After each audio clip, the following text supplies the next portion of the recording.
Career Interview Plant Manager by Ashley Manning Hoganson. So, in today's times, it's hard to find a good job with good benefits. Well, Plant Manager is apparently where it's at. They have great benefits and great money. So, according to ONET Online, the Texas wages, plant managers actually in the U.S. actually make about $62,000, with a higher range of 93 and a lower range of 35. And in Texas, at least as of November 17, 2020, they average $72,000 with a higher of $99,000 and a lower of $40,000. So Texas, quite a bit more.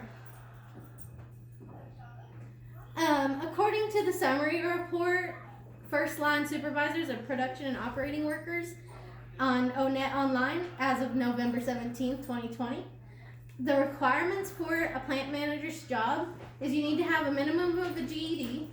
A degree in engineering is preferred, though not required. It's mostly the people who don't have degrees are people who've worked in the industry for a long time. And with today's competitive environment, a degree is definitely going to get you there. You also have to have management skills. You have to know the safety guidelines of your companies. You have to know how to manage your employees well. You act as an inspector to make sure everything's up to code. And you have to have great communication. So my interview was with John Oplenick, and he's the plant superintendent at Performance Pipe, which is a division of the Chevron Chemical Company. He has been in this position for about 7 years and has been working in this field for 15 years.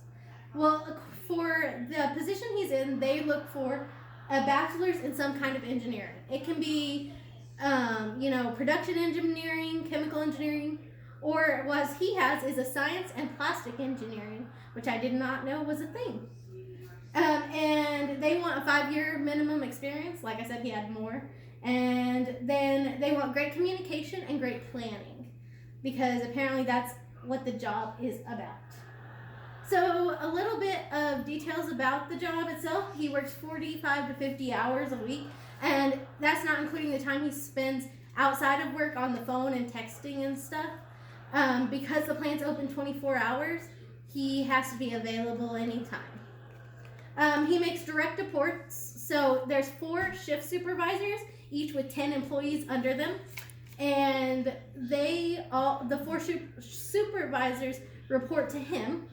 And he gives them these direct reports, which shows them like what the pipe they're making, how to handle their employees, things like that. He also looks for safety hazards and makes sure everything's up to code. Performance Pipe is big on safety. And he also makes scheduling, and they actually have a unique scheduling where it takes it's planned out for a whole year.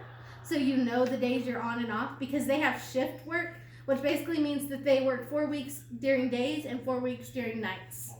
So their scheduling is kind of great, because they know for a year if they're going to be on days that month or nights that month. And he also deals with people problems, typical managing duties. His benefits, they have a full pension with a matching 401k.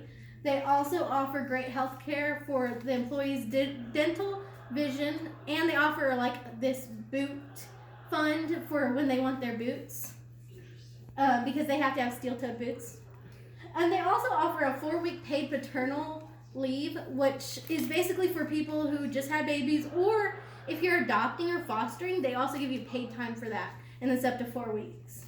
And they have a great diversion inclusion program for all diversities. They want everyone to be able to have an opportunity.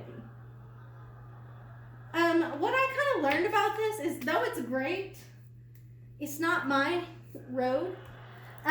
They do have a hiring process where they use a third person, a demand staff, which is kind of cool. And I didn't realize they don't have to have a management degree in this. They need to have an engineering degree. So, And the Chevron Chemical Company actually hires a lot of college graduates, and it's a big company, so that's something to look out for. But as for me, I think I'm going to go the hospitality route, and I'm not really interested in engineering.